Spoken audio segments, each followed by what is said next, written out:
Welcome back. Today I'm going to switch gears a little bit, and I'm not going to talk about health and fitness, but I'm going to go on a little bit of a tangent on a popular subject today, which is AI, artificial intelligence.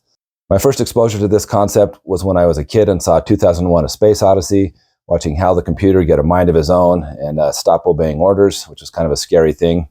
You read me, Hal? Open the pod bay doors, Hal. I'm sorry, Dave. I'm afraid I can't do that. So that movie came out back in 1968. It's as old as I am. So for over 56 years, people have been speculating what if scenarios with AI, what could happen. Since then, there have been so many books and movies about artificial intelligence, raising some concerns, making people think about it. And today, as you know, we're full bore in it. As we gave birth to AI. You mean artificial intelligence? A singular consciousness that spawned an entire race of machines. Now, my biggest fear with AI is not that robots shooting lasers will take over the world, but it's actually how creepy and scary some of the art is that's produced by AI. Now, it's obviously gotten better over time, but some of the initial artwork with AI was kind of crazy. You could always tell if it was bogus or not by looking at the hands. That was always a dead giveaway.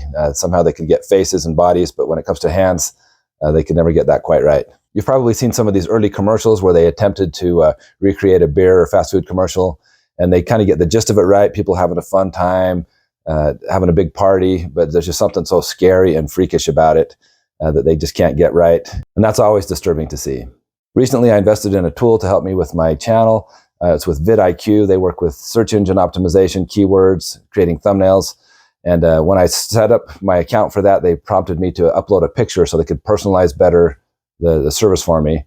And I didn't realize at the time that every time I create a thumbnail, it's going to have my likeness of me from this one picture I sent them months ago. I don't know how to turn it off or change it. So I'm going to share with you some of the thumbnails this has created for me. When I type in older man playing basketball or older guy dunking, these are the pictures it's created. Okay, this first one's great if I'm looking to be the captain of the cheer squad, I guess. It's a little bit better playing basketball now, but something just doesn't look right about that. The angles, the awkwardness of that position. And then here's a nice one where you got 4 different size and height rims all facing different directions. And on all these jerseys, you can never read what it says. It's just the likeness of a jersey. Finally, though, they did one that got my upper body just right. Unfortunately, they amputated my right hand off this, and they put a rugby ball stuck on the top of the rim. Here's my favorite, the 2-headed monster. And finally, what is that?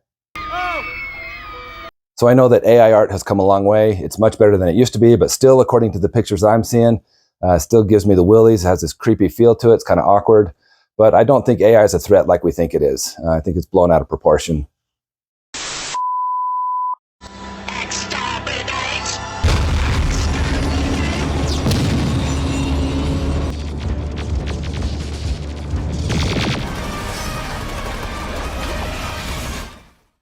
Your culture will adapt to service us. Resistance is futile. AI has defeated the human race. There has been great loss, but the biggest tragedy is that it happened before Tom could get 1,000 subscribers to this channel. If only people would have subscribed to your fitness quest. If only. Crazy.